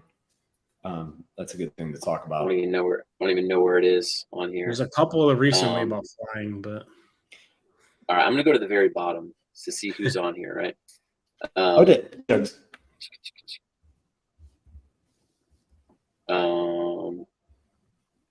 Well, charged twice for that course. Yeah, just email support. Andrew's there. He's very quick about responding. So email support@dronelaunchacademy.com and we'll get you sorted out. No worries. Is this one we're talking about? FPV batteries on a plane? There's one above that, but that's a similar thing too. So yeah, I would say take your lipo batteries in your carry-on. You can't check them. Yeah. So, batteries must be. And they shouldn't. Yeah. I was going to add, if you do travel with FPV anything, you know, FPV batteries or whatever, just go ahead. Don't carry anything illegal because you are going to get searched through TSA. Like just having a bunch of wires and say they look like you're carrying to a bomb making kit or something. I guess I've never flown that with any of my FPV gear and not, you know, where I didn't get searched. But then it usually sparks up some weird conversation now that I'm having with TSA at that point. So. I'm just thinking back through YouTube videos I saw of this guy who dressed up like a chef, and then he brought tons of bags of flour that like he wrapped like drugs, and then he was going through and they stopped him. He's like, "What? I'm a chef. It's flour." So don't do that. Yeah. But yeah, any lithium ion batteries you have to take with you, so you can check your drone. Just throw the lithium ion batteries in your backpack or something. So they shouldn't take a beating if you have them, unless you are very careless with your carry-on, just slamming it around or something. Cool. So let's see. So the upcoming event sessions, we can record the ones where we're like talking, right? We're going to have a few where we're on stage, but the other ones are going to be like hands-on. We're going to be outside flying. We're going to be like moving around and stuff. So those aren't really conducive to recording. They're kind of like hands-on workshops. But the ones where we're like speaking, so like Jeff Carrillo is going to be going through a start to finish thermal inspection of a building like he does. We can record that and put it up. Rut is going to walk through a recent project he had of one of his photogrammetry mapping jobs. And then the third one is either going to be Dusty doing something about FPV, or we might have like a panel discussion, and that can be recorded. But the other stuff, it's kind of like we're all splitting up and be all over the place, so it won't be as conducive. But we'll record those and put them up in the community for people to have. All right. So what was the question that you meant that you thought was good? Can you fly on a plane with LiPo batteries? Yeah. Okay. Yeah. Sweet. Best tips for flying on an airline. Your golf clubs have LiPo batteries. Do you need a copyright? Do you want? That was an answer to another question. Copyright. Oh. Okay. I'm like, what? Oh, I see. I mean, technically, you have an implied copyright, but if you ever want to enforce that copyright, it's better to register that collection with the Copyright Office. It's some paperwork and some fees, but if it's like, you want to be extra safe, we do it with our courses because people try to rip them off.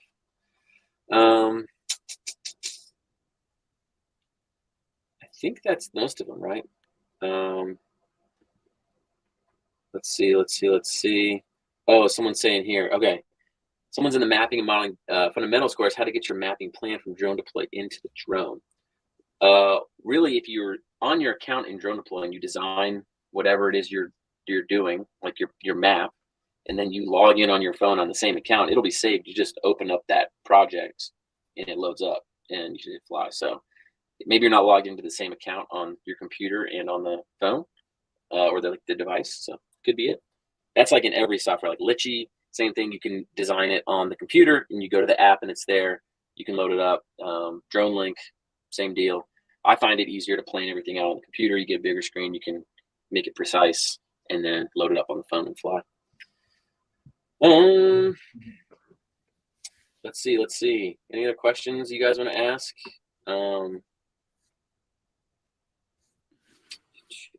Does FPV goggles fill your entire vision, including your peripherals? So no, not necessarily. That's the one thing about FPV drones that, so when you're seeing through the FPV camera, really you're limited as far as your peripherals go. So that's where it gets kind of tricky to make sure that when you're flying, you're paying attention to your environment. A lot of the different goggles that you get out there, they have different video sizes and everything, but most of the time you have the option of flying like a 16:9 in your goggles. I always fly actually 4:3, just because it's a little bit less to look at for the most part. Like I don't like it where it fills up the whole goggles, and it kind of helps me stay a little bit more focused. But that being said, there's plenty of times where I've been, flying sideways, trying to film something and hit something that I just either didn't see or forgot it was there. Yeah. Okay. I'm looking here. Audrey's looks like she's answering all these questions. Here's one. What are some other main niches or specializations? So real estate for marketing stuff. Then if you move over into like the mapping world, it's more of like the data side of things. People use it for progress monitoring for construction sites. You can work with surveyors, or if you are a surveyor, you can use drones to create topographic maps with contour lines, surveys. They use it for planimetric diagrams, which is like 2D maps of where all like power plant stuff is. You can make digital twins to where you can inspect, like you have the exact condition of something at a certain time. So they use that for cell towers. They'll make a digital twin of a cell tower so they can inspect to see if it's got rust or corrosion, or see if the wires are still connected on things. So it's used for cell towers. It's used a lot for like building maintenance inspections, roof inspections, especially for commercial roofs with thermography. We're talking about that at the event. Thermography basically looks at the temperature differences. So like when the sun is setting and goes down, the area, if water has gotten underneath the roof membrane, it cools off at a different rate than the rest of the roof because the rest of the roof isn't wet. So that's how they kind of detect wet spots in a nutshell. Agricultural spraying. So you can do like precision spraying. You can use multispectral sensors on the drone to see things that you can't see with the naked eye, and it helps you detect crop health, so you can target certain areas for application. So that's on like the precision agriculture side. Bridge inspections are popular with it.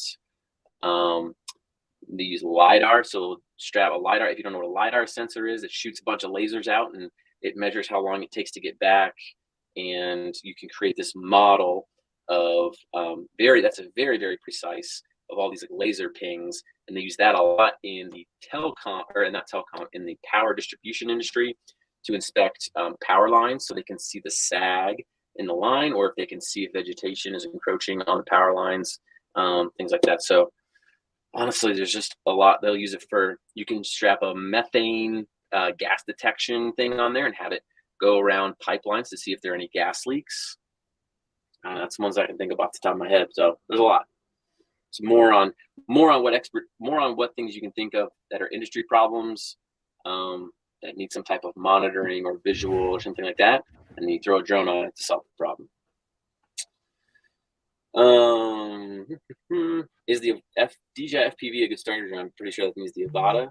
I think we said yes. I think he's asking the original FPV. Yeah. Oh, I have that one the too. original. I would say no on the original FPV. I mean, I would say go with the Avata. I'm afraid to fly. Like I was always afraid to fly it, because if you crash that thing, there's no fixing it. You got to send it back to DJI. So you're flying $1,500 in the air, and then if you crash it once, then it's gone. And like I have it sitting in a case. I haven't used it in a year since I got my Avata. I'm thinking of purchasing the Avata, goggle probably would be a good fit for someone who wears glasses. Does it come with goggles? The Avata. Yeah, no, the Avata comes with the you use the new. So there's 2 different versions that DJI has come up for FPV. It's kind of where they have them, the DJI FPV goggles version 1, then they have version 2, and then they have their 3rd version is called the goggles 2. So it is kind of confusing, but that's the newer OLED screen goggles, and I think that's the only one that does work with the Avata. But I did mention that I think that they have some aftermarket foam that you can put on that kind of makes it to where you can wear these with glasses. So the goggles too, it comes with caps you could put on. So if you wear glasses, I don't wear glasses, but if you wear glasses, you could change the strong. I don't know what the technical term is. I don't wear glasses. Depth or something. Yeah, it comes with these caps. You could change it for people who wear glasses, and they come with it. Gotcha. Cool. Is Mr. Harris making any new videos? Yes, Alex. Well, he puts stuff on his YouTube all the time. He just put out a review of whatever DJI's most recent one is. And then he updates the aerial video A to Z course pretty regularly with new drones that come out. And as far as we know, I was texting about it today. Pretty sure he is going to be doing a workshop in the Drone Launch Connect community on 5 cinematic drone shots. So we're working through that to make sure that'll still work. Since a new drone will come out and he'll put stuff on his course like within a day. Like he already has it ready. He's pretty good about it. Yeah, he's good. Let's see. Thank you. Cool. Thank you, everybody. Thanks. Ooh, let's see. Let's speak in Florida, scanning cows on cattle farms that are rancher land to see if they're okay. Oh, that's not a bad idea. Yeah, we got a lot of ranches and cattle and stuff, Florida. So, yeah, they do use it for wildlife surveys as well to see like even the government will use it to be like, hey, how many like what's a typical cattle in this area. Before they would just take like a tiny little subset, but now they can really survey a large swath of land with thermography and kind of do a count there. We'll do a few more and then we're gonna go because I gotta catch my plane here pretty soon. Do you use a client monitor when flying for film productions? Either of you guys? I recently bought one. I actually did a shoot last week for a commercial they were doing. So I have it's like a 16-inch monitor, and I have the RC Pro. So you just plug the USB right in and it powers it from that. So you can see on a big 15-inch screen. Cool. So I used it a couple of times working. It's usually when I'm working contracting with like a production company, I'll use it so whoever's there with me can see kind of directly on what's going on. And the monitor stuff is kind of tricky on the FPV stuff. You know, if you're flying like a DJI, like the 03 or something like that, there's not an easy way to really get video out. So to do that, you've got to have the original Mavic 2 smart controller, and then you can plug that into your headset and you can watch. And that's what I use. I just got one. So depending on the job, I'll use one. But the cool thing is, you know, what we're going to do too, I think at the FPV workshop, second day we're going to be flying, and I'm going to bring this, and so we'll be able to plug into a monitor so everybody can see, you know, when anybody else is flying or when I'm flying, and we can kind of talk through things as we're going. With the Avata, you could just plug your iPad into it, and you could pull up DJI Fly right from your goggles. Yeah, that's so cool. When I did that casino shoot, I did that too. I just brought my iPad, plugged it in, and they were able to see everything. Cool. Well, I'm glad I'm not doing the FPV when they just watch me flying to the ground over and over and over again, probably. All right, last question. Someone said, Dusty, did you say CapCut for iPad? Yes. Yeah, I just started using that, and I really like it. They've got some really good transitions, some good effects. It's really simple, and you know, I'm like Kevin. I'd much rather work for somebody and they said, just hand me the raw footage. But you know, every now and then it is almost like a kind of therapeutic to go through and spend the time editing a video. And CapCut makes it really easy. I mean, I've kind of gotten away from Premiere just because it is so much easier. I can do it on my iPad. I really like it. Sweet. All right. I'm pretty tired, guys, and I got to go to the airport, but this was a wonderful session. Been on here for around 45 minutes.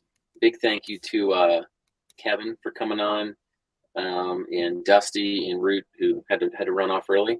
But I really hope to see a lot of you at the live events. You can meet Dusty, meet Rut, Kevin, Jeff, myself, Audrey. We're going to have most of the crew there, so I think it's going to be a really, really great time, and looking forward to it. So, and if you can't come this year, I know we planned it. We probably only started sending stuff out maybe like 2 months in advance. But next year we're going to start early. We'll try to get those dates nailed down, and it'll be a sweet event. So I appreciate everybody coming to be the guinea pig for year one. Regardless, it's going to be fun hanging out, flying drones together. But really looking forward to it, and hope you all learned some from this event, and appreciate it. We'll see you guys later. See you guys.